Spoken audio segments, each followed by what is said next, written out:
फिर बाबा की मुलाकात है।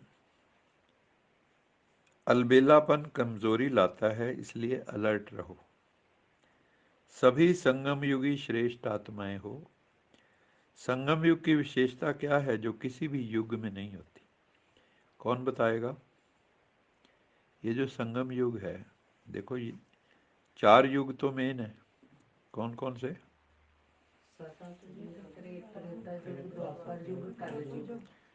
और 5वां है संगम संगम युग युग। में सर बाबा परमात्मा आते हैं खुद धरती पे, हाँ, हमें ज्ञान देते हैं और राजयोग राजयोग सिखाते हैं, और पतित से पावन बनाते हैं। पतित से पावन बनाते हैं। और बाबा वाला नहीं आया अभी, बाबा नहीं आया। बाबा वाला नहीं आया है। संगम युग पर बाबा के दर्शन हाँ, भगवान के दर्शन होते हैं। सुनो, ये आप लोगों के लिए नया है। पहली बात बाबा ने बताई कि संगम युग पे प्रत्यक्ष फल मिलता है। ये नहीं भी इस जन्म में कि अगले जन्म में मिलेगा। आपने अभी ज्ञान सुनाया, अभी खुशी होगी। सही बात है। प्रत्यक्ष फल उसी वक्त ताजा फल खाओ। बाबा ने उसको ताजा फल भी कहा। तोड़ो और खाओ। हाँ, बस आप सेवा करो, मेवा खाओ। मेवा खाओ, बहुत अच्छा। दूसरा बाबा ने कहा एक का पदम गुणा मिलता है। एक करोगे तो पदम गुणा पाओगे। बाकी युगों में नहीं है ये। बाकी में एक करोगे 10 पालोगे। पालोगे ज्यादा से ज्यादा। यहाँ तो पदम गुणा है, क्योंकि साक्षात ईश्वर देने वाला सामने बैठा है। एक होता है आप किसी को दे रहे हो, किसी गरीब को दे रहे, इसको दे रहे। एक है डायरेक्ट भगवान को, भगवान के नाम से दे रहे हो, भगवान के काम में दे रहे हो। इन दोनों में बड़ा अंतर है। तो इसलिए बाबा ने कहा संगम युग की विशेषता है, इसको कल पूछूंगा मैं। एक तो प्रत्यक्ष फल मिलता है इसमें, और दूसरा एक का पदम गुणा प्राप्ति का अनुभव सिर्फ इसी संगम युग के इसी जन्म में होता है। प्रत्यक्ष फल मिलता है। अगर 1 सेकंड भी हिम्मत रखते हो तो मदद कितने समय तक मिलती रहती है? अभी आप जो है भगवान के काम में मदद करो, हिम्मत करो, तो भगवान में आपकी मदद करता है। लेकिन हिम्मत, हिम्मत का एक कदम बढ़ा, प्रभु मंजिल तक पहुंचा देंगे। एक कदम तो बढ़ा, फिर देखो कितनी मदद मिलती है। 1 सेकंड भी हिम्मत रखते हो तो मदद कितने समय तक मिलती। किसी एक की भी सेवा करते हो तो खुशी कितनी मिलती। तो एक की पदम गुणा प्राप्ति अर्थात प्रत्यक्ष फल इस संगम युग पर ही मिलता है, और किसी युग में नहीं। तो ताजा फ्रूट खाना अच्छा लगता है ना, तो आप सभी प्रत्यक्ष फल अर्थात ताजा फल खाने वाले हो, इसलिए शक्तिशाली हो। फिर बाबा ने पूछा कमजोर तो नहीं है? कौन कौन है जो कमजोर बैठे हैं यहाँ? बाबा पूछ रहे हैं कौन कौन कमजोर बैठे हैं? सारे तगड़े हो? सब शक्तिशाली है सब बाबा ने सबने शक्तिशाली बना दिया हमें। हाँ, सुन लो फिर। कमजोर तो नहीं है, सब पावरफुल हैं। कमजोरी को आने नहीं देना। फिर बाबा ने, ये नहीं कि अब ताकतवर हो तो फिर कमजोरी नहीं आ सकती। किसी भी क्षण कोई उल्टी बात पकड़ के बैठ गए तो कमजोरी आ जाएगी। माया तो बैठी है। जब तंदुरुस्त होते हैं तब कमजोरी खत्म हो जाती। सर्वशक्तिवान बाप द्वारा सदा शक्ति मिलती रहती है, तो कमजोर कैसे होंगे? कमजोरी आ सकती है? बाबा ने फिर पूछा, कमजोरी आ सकती है? प्रश्न किया। कभी गलती से आ जाती है? फिर पूछा बाबा ने।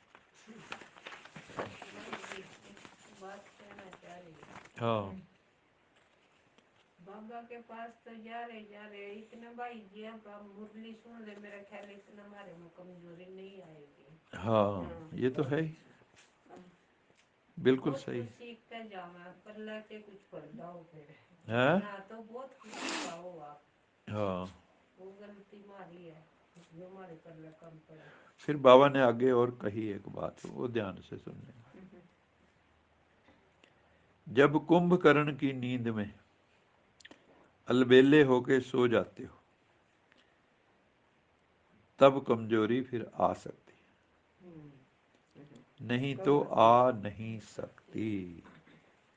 आप अलर्ट हो या अलबेले हो? बाबा पूछ रहे हैं, हर वक्त दिमाग अलर्ट रहता है या अलबेले हो जाते हो? देखो सिंपल सी बात है, अगर किसी ने मान लो कोई बीमार हुआ और उसने अंदर से हिम्मत छोड़ दी तो उसको कोई बचा नहीं सकता। हमने ऐसे ऐसे लोग देखे, वही अपना सुरेंद्र भाई जिसका मैंने अनुभव शायद भेजा था ग्रुप में, जिसको कैंसर के 9 ट्यूमर, आज भी 9 से भी ज़्यादा ट्यूमर ब्रेन में है, और कितने साल हो गए, 25 से भी ज़्यादा हो गए मेरे ख्याल, जिंदा है। जिसको डॉक्टरों ने कहा था 6 महीने भी नहीं जिएगा, बाबा ने ऐसी दृष्टि दी, ऐसी दृष्टि दी, है ना, ठीक ठाक।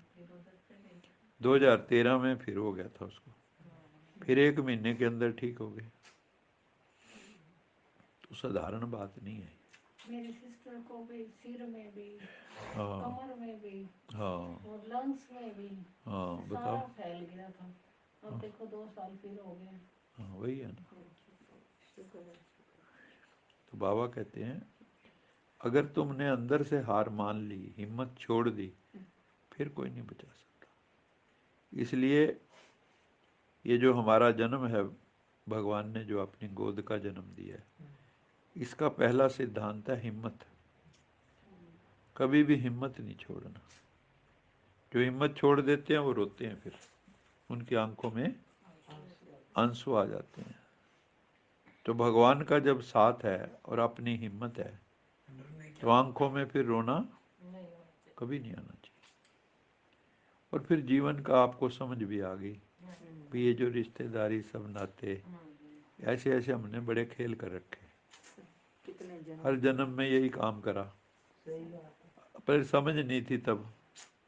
अब समझ आ गई कि अभी भी नहीं आई? आ रही है? दुख नहीं लगता है? अब, इतना दुख नहीं लगता कोई कुछ बोल दे तो। पहले चुभ जाता है ना। सही बात है। तो बाबा कहते अलबेले हो या अलर्ट हो? सदा अलर्ट हैं।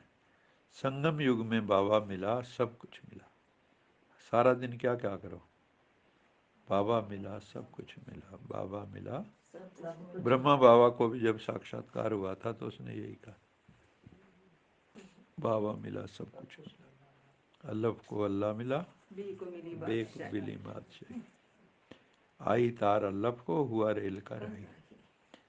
अल्लाह को तो अल्लाह मिल गया मैंने ब्रह्मा बाबा को, और बे जो था मैंने, जो उनका पार्टनर था, उसको उन्होंने सारा जो भी दुकान थी वो सारी उसको अपना हिस्सा लेके सारा कुछ उसी को सौंप दिया। ऐसा है। तो बाबा मिला संगम युग में, सब कुछ मिला। बस यही कहते रहा करो, मैं भाग्यशाली आत्मा, बाप मिला, सब कुछ मिला। बोलो सभी, मैं भाग्यशाली आत्मा, बाप मिला, सब कुछ मिला। मैं भाग्यशाली आत्मा हूँ, बाप मिला, सब कुछ मिला। बाबा ने कहा अगर ये समझोगे तो बुद्धि अलर्ट रहेगी हमेशा, और अगर इसको भूल जाओगे फिर जी करेगा चलो डिले पड़ जाएंगे। अलबेले का मतलब डिले, संग में चले जाएंगे। कोई ना कोई बहाना ढूंढ लेंगे, कल कर लेंगे, परसों कर लेंगे। तो बाबा कहता है रोज की रोटी तो नहीं छोड़ते आप, है ना। सत्संग भले छूट जाए तो ये भी तो खुराक है ना आत्मा की। जिसको बहुत प्राप्तियां होती रहती हैं वो कितना अलर्ट रहती है। बाबा ने उदाहरण दिया बड़ा अच्छा, जो दुनियावी मतलब बिजनेसमैन है, अगर उनको बिजनेस में खूब प्रॉफिट होता रहे, प्राप्ति होती रहे, तो वो अलबेला होगा या अलर्ट होगा? अलर्ट होएगा। रात को भी नींद नहीं आती अगर पता हो अभी इतना आना है, तो ऐसे ही अगर आपको प्राप्तियों की याद होगी कि प्रभु से मुझे क्या प्राप्तियां हैं, तो आपको भी फिर जो है बुद्धि अलर्ट रहेगी, अलबेले नहीं बनोगे। तो आपको तो 1 सेकंड में कितना मिलता है, बाबा ने कहा पद्मा पदम। तो आप तो अलबेले हो ही नहीं सकते कभी। बाबा ने सर्व शक्तियां भी तुम्हें दे दी हैं, गुण भी दे दिए, ज्ञान भी दे दिया, क्या चाहिए और? दुनिया में 3 चीजें ही कीमती होती हैं सबसे, ज्ञान, गुण और शक्तियां। ये जिसके पास हो उसके पास धन संपत्ति की कमी नहीं रहती, पता है आपको? उसके पास सारी चीजें दासी बन जाती। हमारी दादियों के पास क्या था? ज्ञान गुण शक्तियां थी। तो देखो जाके माउंट आबू में कहाँ से आ गया सब। कोई नौकरी करते हैं, नौकरी कितने की कर लेंगे? वहाँ लोग आते हैं 50-50 लाख की गाड़ियाँ खड़ी करके चले जाते, लो दादी सेवा में लगा दो। देखते हैं इतना बड़ा काम चल रहा है, ऐसा नहीं। तो कैसे आ रही हैं वो? ज्ञान गुण शक्ति। तो बाबा ने सर्व शक्तियां दे दी। जब सर्व शक्तियां साथ हैं तो अलवेलापन आ नहीं सकता। इसलिए सदा होशियार, सदा खबरदार रहना। सदा होशियार, सदा खबरदार रहना, नहीं तो माया का वार। और माया क्या बना देगी? कमजोर। माया का वार कब होता है? जब मन में कमजोरी आती। और माया आके करती क्या है? कमजोरी करती है। फिर जो है सोच, टूटी टूटी सोच चल पड़ेगी। ठीक है, चलो बाकी कल पढ़ेंगे। अच्छा मीठे मीठे सिखिलद बच्चों प्रति मात पिता बाप दादा का याद प्यार, गुड मॉर्निंग। रूहानी बाप की रूहानी बच्चों को नमस्ते। हम रूहानी बच्चों की रूहानी मात बाप दादा को याद प्यार, गुड मॉर्निंग, गुड नाइट और नमस्ते।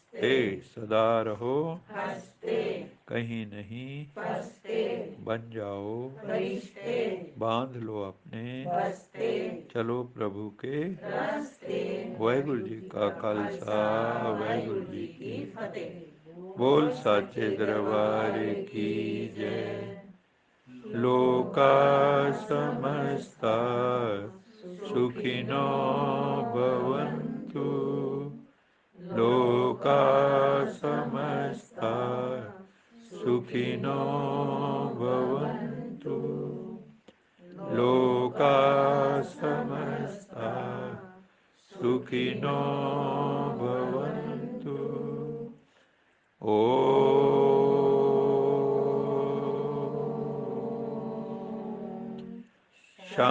शांति शांति शांति।